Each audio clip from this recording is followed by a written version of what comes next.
انسان کی اجتماعی زندگی کا ہائیسٹ لیول جو ہے وہ اسٹیٹ ہوڈ، ریاست، اور ریاست کا اہم ترین مسئلہ حاکمیت۔ توحید فی العبادت کا تقاضا یہ ہے کہ یہاں اللہ کے حکم کے سوا کوئی حکم کسی کا نہ چلے۔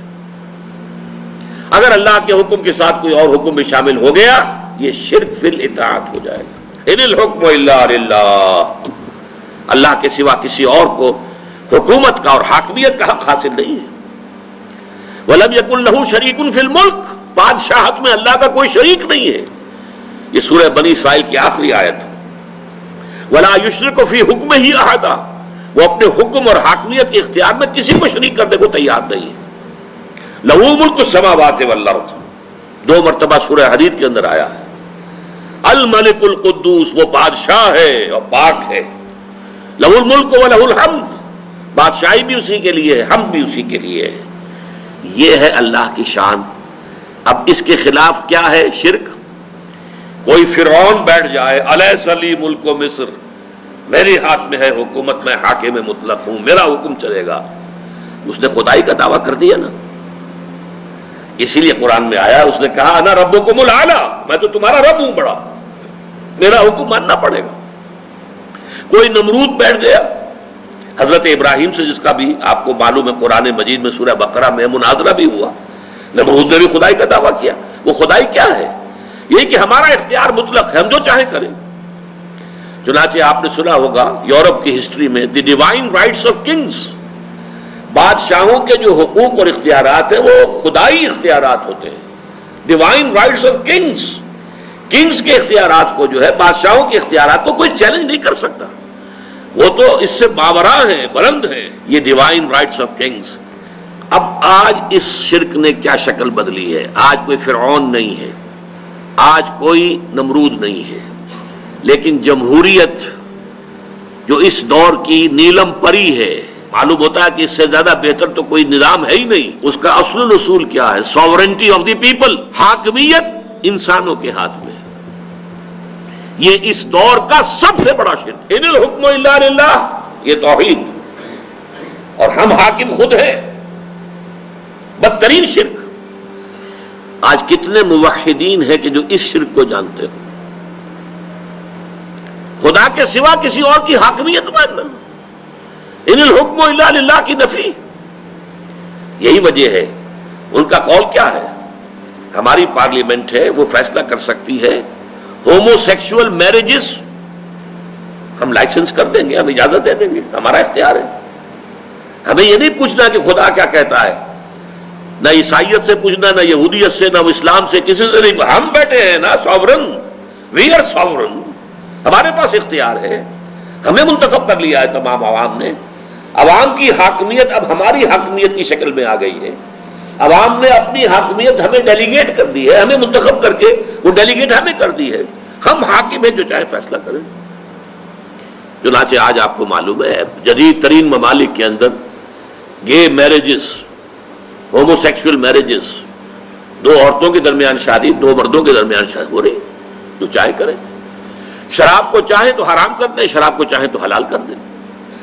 امریکہ میں پروہیبیشن ایکٹ جو ہے 1930s کے اندر نافذ کیا گیا، بہت سے جو ہے فیکٹس اینڈ فگرز آ گئے، اتنے جو ہے حادثے ہو جاتے ہیں شراب کے نشے کی وجہ سے، اور راز جو ہیں بڑی بڑی پارٹیاں ہو رہی ہیں شراب کے نشے میں دھت ہو کر، کسی سفیر نے کوئی بات اگل دی، کسی وزیر نے کوئی راز جو ہے وہ فاش کر دیا، تو یہ تو بڑے بڑے غلط کام ہو جاتے ہیں شراب سے۔ شراب کو بند کرو، وہ شراب کا پروہیبیشن ایکٹ پاس ہو گیا، لیکن اس کے بعد وہ چھٹتی نہیں ہے، منہ سے یہ ظالم لگی ہوئی عادت پکی تھی، انہی لوگوں نے دوبارہ کہہ دیا نہیں جائز ہے جی، کھولو اس کو حرام نہیں ہم کر سکتے۔ نہیں، اختیار بند کرنے کا بھی ہمارا ہے، کھولنے کا بھی ہمارا ہے۔ We don't know any god کہ اس کے فیصلے سے ہوگا کہ اس نے کسی شے کو حلال کیا ہے یا حرام کیا ہے، اس سے ہمارے بحث ہی نہیں ہے۔ احل اللہ البیع وحرم الربا، کہا ہوگا اللہ نے، بیع کو حلال کیا اللہ نے اور ربا کو حرام کیا ہے، وہ ٹھیک ہے، وہ قرآن مجید میں آیت پڑھو اور تلاوت کر کے اس کا ثواب لے لو۔ باقی یہ کہ ہمارا تو آپ نے ابھی سنا، پاکستان کی سب سے اونچی عدالت کے اندر جو باتیں کہی گئی ہیں، کوئی شے حرام بھی ہو تو اگر وہ لوگوں کے لیے ضروری ہو تو ہمیں کرنی پڑے گی۔ وہ تو اس لیے ہمیں سے کوئی غرض ہی نہیں ہے حلال اور حرام سے. ہمیں تو اپنا نظام جو بھی دنیا کے مرورہ اصول ہیں، جو بھی دنیا میں پورا نظام چل رہا ہے، اس کے ساتھ ہم آہنگ ہو کر اپنے نظام کو چلانا ہے. لہذا ہمارے لیے یہ شراب کی، جو جوئے کی، جو اس کی سود کی بندش، اس کی کوئی معنی نہیں. تو اس کو اب آپ سمجھ لیجئے. اسی طریقے سے قرآن مجید میں کہا گیا ہے اتخذوا احبارهم ورهبانهم اربابا من دون اللہ. ان اہل کتاب نے اپنے احبار اور رہبان کو بھی اللہ کے سوا رب بنا لیا. اس میں بڑا ایک دلچسپ واقعہ ہے کہ حضرت عدی ابن حاتم طائی جو بہت مشہور تھے، جن کی سخاوت کے بڑے داستانے ہیں، وہ عیسائی تھے، عیسائی قبیلے سے تھے، طے کا قبیلہ عیسائی تھا. تو ان کے بیٹے حضرت عدی ایمان لے آئے.